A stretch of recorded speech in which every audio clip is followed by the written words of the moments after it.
What if a single instant could freeze your whole life? In Willow Creek, an old clock tower stopped once, and nothing was ever the same.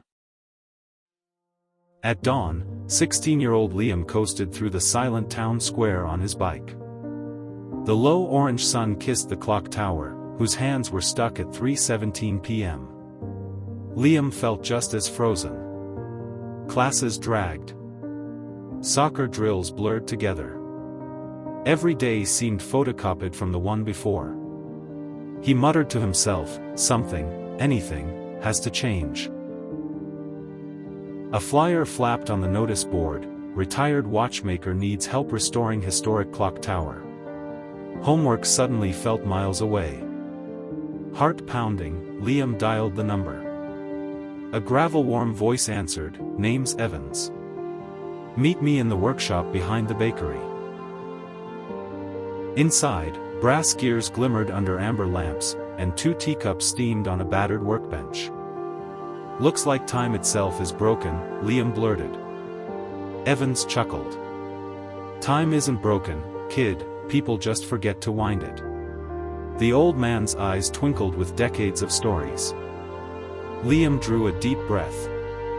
"I'm going to get this clock moving again."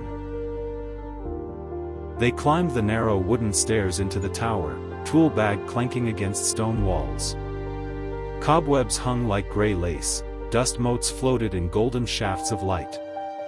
Amid the stillness, Liam thought he could hear the clock holding its breath.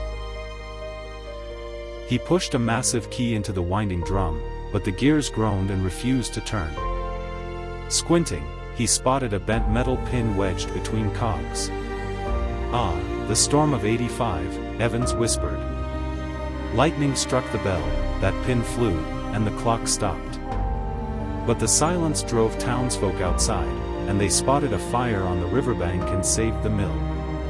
A chill raced down Liam's spine. Stopping time had once saved time. They eased the pin out, but crack. The century-old mainspring snapped and sliced Liam's sleeve. "Pieces from 1902 don't forgive rough hands," Evans sighed. "A fresh spring's in my shop, 2 miles away." As they headed downstairs, Liam's phone lit up. "Coach, championship game, 1 hour. Play for school glory, or finish the clock." His heart thundered louder than any stadium. He glanced at Evans's trembling hands. The old man couldn't lift the heavy gear alone. Liam exhaled. "Let's fix the clock." They raced across town on bicycles, wind tearing at blueprints stuffed in Evans's basket. Sweat stung Liam's eyes, but a grin stretched wider than the horizon. Back in the tower, they wiped grease, aligned teeth, and slid the new spring into place. Bolts clicked home, oil shimmered on shining brass. Evans gave a satisfied nod. Liam gripped the lever with both hands and drew a steady breath. A thunderous bell note rolled over Willow Creek for the first time in 40 years. Windows flew open.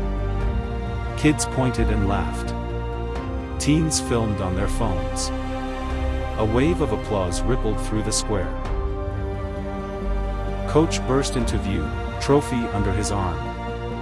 "You missed kickoff," he said, placing the trophy into Liam's hands, "but you won something bigger."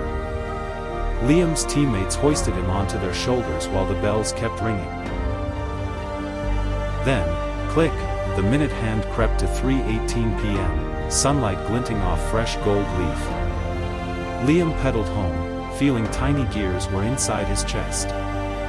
He finally understood, fix one frozen moment, and the future starts to flow again. A standstill can hide the turning point you need most. Choosing meaning over convenience sets your life in motion. Every tick you hear is a new chance to move your own gears. Hit subscribe and smash the bell so you never miss the next moment that could change everything.